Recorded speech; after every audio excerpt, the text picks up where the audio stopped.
ሰላም ሰላም ናይ ሞቦ ኢትዮጵያ ሰብ ተኸታተልቲ ከመይ እኒኹም ደሕና ድኹም? ኣነ ደሕና እየ እግዚአብሔር ይመስገን። እምታ ኣነ ደሕና ለለኹ ወስኻትኩም ደሞ ደሕና ክትኮኑ በዓልቲ ሙሉእ ተስፋ እየ። ለማዓንቲ ደሞ ብፍሉይ ዝበለ ቪድዮ እየ መፅአኩም። ብምንታይ እዩ ተይልኩም? ብሶፋ ማለት እዩ። ኣብ ስዑዲ ኮይንክን ሰለስተ ደቂ ኣንስትዮ ኣዚዝክን ዝተበላዕክን ደቂ ኣንስትዮ ኣሕዋት የለኽን ተን ክልተ እንኳን ተመሊስዎን እዩ ገንዘበን ተሓንቲ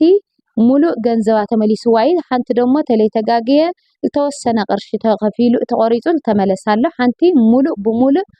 ኣከባቢ 270,000 ልበል ተበላዓ ከለኺ ብመሰንጀር መፂኺ ላብ ማሕበራዊ ሚድያ ኣቃልዕልና ትብላኒ ከቃልዕ ይኽእል ኣነ ደሞ ምክንያቱ ከተቃልዖ ተኮይንካ መስራጃ ሒዝካ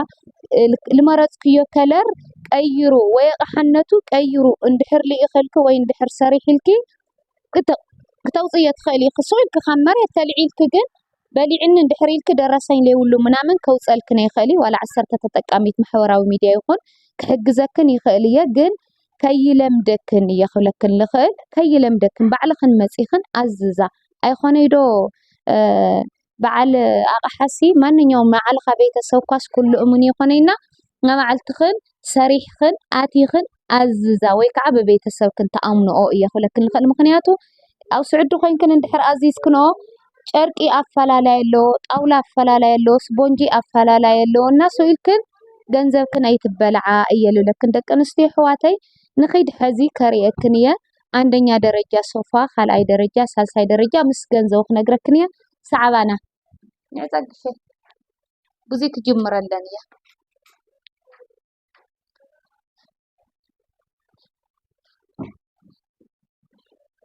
እዚኣ ሓደ ድየን ሜትር ሓደ የኖዶ ንዚ ኣውፅንሽ እዚ አንደኛ ደረጃ ዲዩስ የኾነይ አንደኛ ደረጃ ይወዶ ክንደይ ወዲ ዋጉ እዚ ከምቲ ትሪእዎ ኣለኹም ናይ አንጎሎ ናይ ኣቑሑ እዩ ከምዛ ናተይ ለይኮነት ፍልይ ልበለት እዚኣ ናተይም ከምዚ ኣላትኒ ግን እዚኣ ንእሽተይ ካብ ናተይ ዕብይ ልበለ እዩ ኣብ ጣውላነቱ ከዓ ኣፈላላይ ኣለዎ እዩና መጨረሻ ዋጋ ፊክስድ እዩ ገለ የምልልዎ 25,000 ማለት እዩ እና ከምዚ ልበለታት ክትእዝዛ እንኳን ትኽእል ኣይኽን ችግር ይውሊ ሶፋ ግን ኣፈላላይ ጨርቂ ኣፈላላይ ጣውላ ኣፈላላይ ኩሉ ነገር ስለለሎ ኣይትሸወዳ እየ ልብለክን ናይ ቲቪ መቐመጢ ልዋዕሉ ሲት 9,000 ኮይኑ ኢሎሞ ሕዚ ምስቱ ነዳጅ ሙጥፎ እምበይ 6,000 6,500 5,000 3,000 በየደረጁ ኣሎ እዩ እና ልዕሊ ዓቕምክን ተይተጨነቅክን መፂኽን ትገዝኣ ወይ ከዓ ጡዑ ኣምሪፅክን በኣካል ቤተሰብክን ቪድዮ ከምዚ ብመሰንጀር ዲገለላ ደወለ ዋጋ ክንተኣዚ ውረድ ደይብልክን ተስራሓ ትኽእል ኣይኽንና እዚኣ በዓልቲ 2 እያ ወዶ በዓልቲ 3 እዚኣ በዓልቲ 3 እዚኣ በዓልቲ 2 እዚኣና እዚኣ ደሞ በዓል ሓደ ማለት እዩ ክንደይ ድዩ ዋጋ እዚ እትሪእዎ ኣለኹም 4 ፍረ ሶፋ 70,000 ማለት እዩ ኦሪጂናል እዩ ላውዚ ማርእየን ህዚ ኣውዚ ኣፈላላይ እኒእዎ እዩ ከምቲ ትሪእዎ ኣለኹም ሓጭን እዚኣቶም ኦሪጂናላት እዮም ብኦም ገይሮም ዝሰራሕልክን ደቂ ኣንስትዮ ኣሕዋተይ ከዓ ኣለኽን እና ኣቑሕነቱ ይፈላለ እዩ ብማዕዶ ኮይንክን ኣይተኣዝዛና ከምዚ ሶፋ እዚ ትሪኦ ኣለኽን ኦሪጂናል ሶፋ እዩ ግን ካብ 90,000 ካብ 70,000 ካብ 100,000 ዝዓቐብ ከዓ እኒአው እዮም ደረጃታት ይፈላለ እዩ ክብለክን ደልየ ኒማር ጓል ሓፍቲ እዚ ከዓ ናይ ማኣዲ ማለት ይቕልል ልበለ እዩ ክንደይ ድያ እዚኣ ልበይና እዚኣ ከዓ 10,000 ማለት እዩ ካብኡ ዝዓቐበ መለ እዩ ግን ብዓቕምኻስ ይንበር እዩ ትሪኦ ኣለኽን እዚኣ ህዚ ልትሕት ልበለ መናውራ ከምናየ ልበለ 10,000 ማለት እዩ ብጣዕሚ ርካሽ እግዚአብሔርን ኣውዚ መሎ በየደረጅኡ ማለት እዩ እዚኣ ከማድያ ከለር እዩ እዚ ለ ከለር ይበይ 10,000 ማለት እዩ ኣብዚ ደሞ ላተወጠጥኩ የብጓል ሓፍተይ እዚ ደሞ ቁምሳጡን እዩ ሚትረይ ቅቢ ማለት እዩ ከለርስ ክትቀይሩ እየትኽእሊ ኢኺ እዚ ደሞ ላምኔት ለይኮን ናተይ እንኳን ላምኔት ይመስለኒ ተይለተጋጊ እዚ ግን ብደስ ልበለካ ሕብሪ ኣብ ልደበረክን ሕብሪ ቅይሮ እትኽእል ኣይኽን ዓመት 2 ዓመት ድዩ እዚ ተልቕባእ ማለት እዩ ክንደይ ሜትሮ ድያ ሜትሮይ 20 እያ ክንደይ ዋጋ እዚኣ መጨረሻ ዋጋኡ ባይዘወይ ፊክስድ እዩ በቃ ኣብየትም ቦታ ከይድካ ውረድ ጉደል ልበሃል የለ ቅድሚ ምስርሑ ተኮይኑ በይ ፊክስድ እዩ በቃ የቱም ቦታ ኣቲኻ ማለት እዚኣ 25,000 ትብላላ ለክልተ ርእስኻ ለሓደ ርእስኻ ተኣክል እያ ና መዳም ቀመምስ እኳ ኮተት ወዲ ኮተት ስለነምፅእ ብዙሕ ኣቑሑ ስለነምፅእ እያእኽለና ምክንያቱ ብትናውዓለ ይርአዮ እየ ኣብዚ ደሞ መፂና እዚአን ከዓ ትሪእዎ ኣለኹም እዚ ትክክል ተኸፍከብለ እዩ እዚአን ከዓ ካብኡ ደሞ ማለት እዩ ሶፋ ስሪሓ ሓንቲ ቆልዓ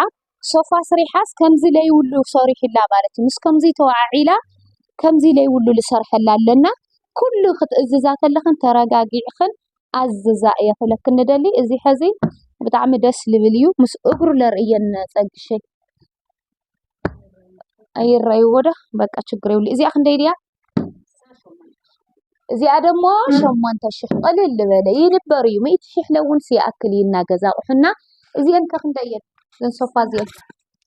እዚአን ከዓ ዋው እዚ ልኻማና ልኾን እዩ ብደንብ ተውፅንለ እዚአን ከዓ 40,000 ማለት እዩ እዚ ኩሉ ለሓዞ እዚኣ ናይ ከመይ ከይኒ እዚ ስሎይኒ ኢለ እዚ ንኣንጎሎ እዩ ኤልሸብ ማለት ሕዚ እዚ ምስ ንኣንጎሎ ዝተጣበቀ ማለት እዩ እና ጓል ሓፍተይ ላረበሸትኒ እያ ጠውደልያ እያ ትብላ እና እዚ ደሞ 40,000 ብጣዕሚ ይርካሽ እግዚአብሔር እዚኣ ክንደይ ድያ ፀግሸይ ደንበር እዚ ከዓ ክንደይ ተኸፋት እኒዮ 4 ተኸፋት ኮይኑ ብውሽጡታት ደረጃታት እኒኦ ዶ እዚ ከዓ ምስ ኮምቦርታታት ምናምን ቆልዓ ስለተቀርጸና ኢላው ዘብል ይድዋ መጨረሻ እዚ ደሞ ዋግኡ ቴክስድ እዩ በቃ 50,000 ትውለላ ማለት እዩ